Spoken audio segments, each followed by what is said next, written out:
Série Eventos Finais. Olá, tudo bem com você? Eu sou o pastor jornalista Michelson Borges, editor da revista Vida e Saúde, aqui na Casa Publicadora Brasileira.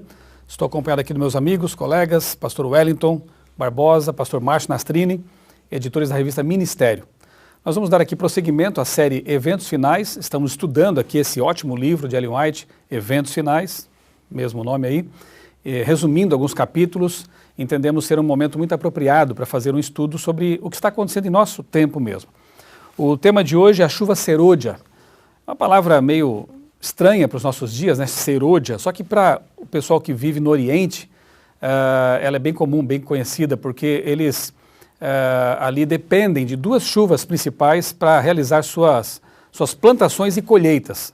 A chuva temporã preparava ali o solo para receber a semente, e ela é comparada então com aquele evento que houve ali no Pentecostes, quando os discípulos receberam o poder do alto para começar uma obra importante, a obra de pregação do Evangelho.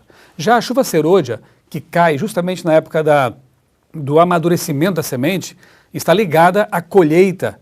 E nós hoje estamos convidados a receber esse poder do alto, essa chuva serôdia, e o capítulo fala sobre como recebê-la, o que fazer para receber esse poder, o que não fazer também. Mas, pastor Wellington, nós temos também base bíblica, obviamente, para entender esse assunto das chuvas, da descida do Espírito Santo. Você pode explicar para a gente aí, Joel, capítulo 2, alguma coisa ali que mostra realmente esse tema da chuva? Ellen White, quando ela fala a respeito da chuva serôdia, ela faz referência ao capítulo 2 de Joel, como você já mencionou, pastor Michelson, e chama atenção porque o capítulo 2, que é o capítulo em que está inserida essa promessa, é um capítulo que fala de reavivamento, fala de reforma, fala de conversão. Então, quando a gente pega, por exemplo, Joel capítulo 2, versículo 1, há um chamado, né? Tocai a trombeta em Sião e dai voz de rebate no meu santo monte, perturbem-se todos os moradores da terra, porque o dia do Senhor vem, já está próximo.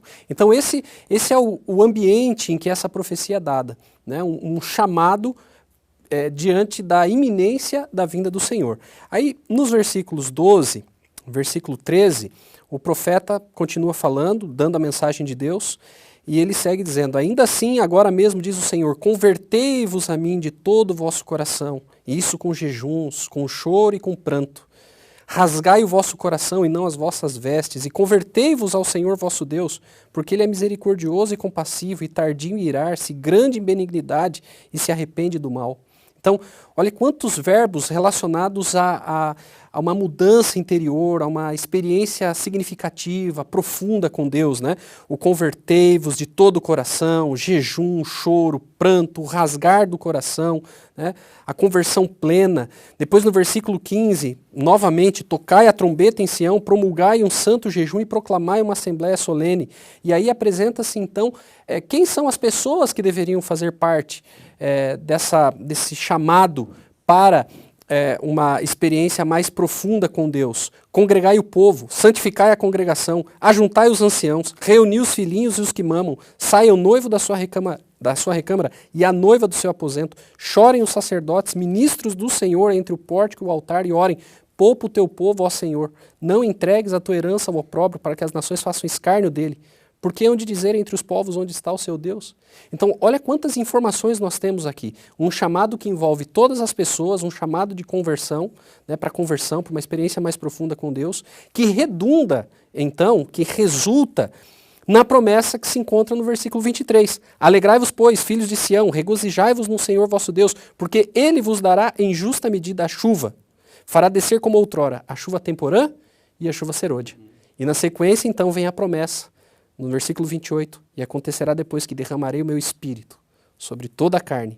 Vossos filhos e vossas filhas profetizarão, vossos velhos sonharão, e vossos jovens terão visões. Até sobre os servos e sobre as servas derramarei o meu espírito naqueles dias. Então, essa promessa, nós sabemos que em Atos 2, o apóstolo Pedro ele faz menção a essa promessa, né? Aqui, aplica, né, para o dia do Pentecostes, e agora nós estamos na iminência da chuva serôdia, do derramamento final. E eu entendo que o que nós temos aqui em Joel se aplica, assim como se aplicou à experiência dos discípulos, deve se aplicar a nós também. Então é o momento de nós aprofundarmos a nossa espiritualidade, a nossa relação com Deus. Muito bom. Talvez alguém esteja pensando agora, quem sabe você esteja pensando, né? Eu quero muito essa chuva, eu quero muito essa renovação espiritual, esse refrigério, né? Sentir esse poder de Deus agindo em minha vida, me motivando a uma reconsagração. Esse capítulo aqui trata também das condições, né, Pastor Márcio? O que eu posso fazer na prática para estar apto a receber esse aguaceiro celestial, essa chuva que vai mudar a minha vida, me impulsionar para uma experiência nova? Eu queria só puxar um ponto aqui da explicação do pastor Wellington anteriormente sobre a questão da temporã e a serôdia. A serôdia poderia ser traduzida como tardia, né? É a chuva final, a chuva tardia. E a temporã é aquela que precede. Então, se o Pentecostes foi a caída da chuva temporã, nós estamos esperando agora a serôdia, a tardia, para a colheita final. E nós precisamos, então, estar dentro dessas condições que a Bíblia coloca. Logicamente, uma das condições é ter o coração limpo e purificado. E a maneira de se conseguir isso é um arrependimento diário e o pedido para que o Espírito Santo caia sobre nós, né? Ellen White menciona aí, no livro Eventos Finais, de que a chuva temporã foi poderosa em seus efeitos para germinar o grão, que foi a semente recém-plantada por Cristo, e frutificar o cristianismo. E ele frutificou. No primeiro século, o mundo todo conhecido da época sabia sobre a história da cruz. Não quer dizer que a aceitaram, senão Jesus voltaria naquela época. Mas eles ficaram sabendo sobre a história da cruz e a salvação, né? Agora ela diz que a chuva serôdia será muito mais poderosa nos seus efeitos para a colheita final. Então, uma das condições é estar arrependido diariamente, pedir pelo batismo do Espírito Santo, que é a reconsagração, uma reconversão diária, abandonar pecados acariciados, essa é uma outra condição. Conscientes, né? Conscientes que são pecados conhecidos, né? E que causam vício. Ela também menciona o fato de que nós precisamos de uma renovação na união da igreja, né? Todos estavam ali unidos. Nós temos Atos 2, versículos 40, 41, 42, diz que eles partiam o pão juntos, oravam juntos, jejuavam, tinham tudo em comum, e um socorria o outro. Então, isso interessante, pastor, que eram aqueles discípulos que pouco antes estavam disputando posições, cargos, né? Deixando a vaidade, a arrogância falar mais alto. Mas agora, passada a experiência da cruz, estavam unidos, né? Estavam clamando pelo Espírito Santo. Essa experiência tem que ser repetida. E dessas condições é que veio, não é, a chuva temporã. Eles estavam orando, todos os dias estavam no templo e etc., e pedindo pelo Espírito Santo. Por quê? Porque Jesus mesmo havia dito, não saiam, vocês não estão preparados. Ficar em Jerusalém, até que do alto, não é, venha sobre vós o Espírito Santo. E depois em Atos 1, verso 8, diz, recebereis poder ao descer sobre vós o Espírito Santo. Então, ser-me-eis testemunhas. Então, hoje o que a igreja precisa? A igreja às vezes é muito afoita com o ID, com a missão de proclamar, mas não com a preparação para a missão. Então, nós temos que lembrar que antes do ID tem o ficai, antes do ir tem o permanecer. Né? Então, quando nós preenchermos essas condições, nós já vemos hoje gotas de chuva serôdia caindo em muitas pessoas, às vezes individualmente, às vezes em algum lugar da terra onde nossa igreja atua mais poderosamente em conversões. Você ouve notícias, milagres até, gotas da chuva serôdia. Mas o que nós precisamos é receber o aguaceiro. O aguaceiro mesmo da chuva serôdia para a colheita final. E temos que preencher essas condições de união, de ter tudo em comum, de falarmos todos a mesma linguagem, de aceitarmos um ao outro, de arrependermos, de deixarmos pecados acariciados. A irmã White diz que o entretenimento e os divertimentos mundanos entristecem o Espírito de Deus. Pode ser um bloqueio até, né? Essa ação, né? Então, há coisas que hoje, nesse mundo moderno, secularizado, temos que pensar bastante. Ela faz uma comparação interessante aqui com o vaso, né? Ele tem que estar com a boca para cima, né? E não limpo. Emborcado. E limpo. E limpo. Né? O vaso limpo com a boca para cima. E vazio de si mesmo, né? Tem que ser preenchido pela água, pelo Espírito. Vaziar-se de si. Então, realmente, temos que assim, cumprir alguns requisitos. E foi muito bem apresentado aqui pelo pastor Márcio, né? De oração, unidade, humildade, né? E pedir, clamar. Porque faz parte do plano de Deus conceder em resposta à oração aquilo que ele não daria se não fosse assim, não tivéssemos um reconhecimento de necessidade. O esvaziamento do egoísmo, que foi a raiz que Lúcifer, né? Começo da rebelião, né? Começou na rebelião, porque o egoísmo leva ao orgulho e à soberba, e daí a rebelião. Sim. Então nós precisamos tirar isso do nosso meio para que a chuva desça de Deus nos ajude profunda. a fazer tudo isso, né? O que me enche de esperança também, pastores, quando eu leio esse assunto da chuva serôdia, da chuva temporã, é o fato de que Deus elimina as impossibilidades, né? Para aqueles 12 homens e um punhado mais de homens ali, mulheres iletrados, simples, humildes, né? Sem preparo, sem internet, sem rádio, sem TV, sem CPB, eles conseguiram, pelo poder do Espírito, alcançar o mundo, né? Eles receberam dons que para eles era uma impossibilidade, nenhuma vida toda conseguiriam fazer aquilo, falar línguas estrangeiras, por exemplo, né? Agora eu pergunto, no nosso tempo, não parece que há também algumas impossibilidades? Como pregar na Coreia do Norte? Como pregar para os países islâmicos, na China, né? Eu não me preocupo muito com isso, porque o Deus que prometeu, Sim, ele cumpre a promessa. Então o que nós temos que fazer é a nossa parte, né? E deixar que Deus faça a dele. E nesse sentido, é interessante nós observarmos como existe uma relação entre o reavivamento pessoal, né, e as implicações coletivas desse reavivamento. Então, não é possível alguém ser reavivado espiritualmente e não estar engajado na missão. Uhum. Algumas pessoas elas têm uma imagem de que o cristão, né, que está em comunhão com Deus, ele está apartado, né? Ele é quase que um ermitão. E isso não é impossível, não existe essa ideia nem na Bíblia, nem nos escritos de Ellen White. O cristão que recebe o poder do alto, ele recebe esse poder para servir as pessoas e para proclamar a mensagem. Uhum. E existe até um outro ponto que é muito importante. Conforme nós nos envolvemos na missão, maior se torna a nossa experiência com Deus e maior poder é derramado sobre nós. Então não é a parte, não é pensando que se eu recebi o Espírito Santo, então agora eu já estou preparado e o que importa é a minha preparação. Isso não existe, esse cristianismo egoísta, esse cristianismo que se individualista, isola, apartado da comunidade. Apartado da comunidade. Esse é o tipo de ideia que não procede.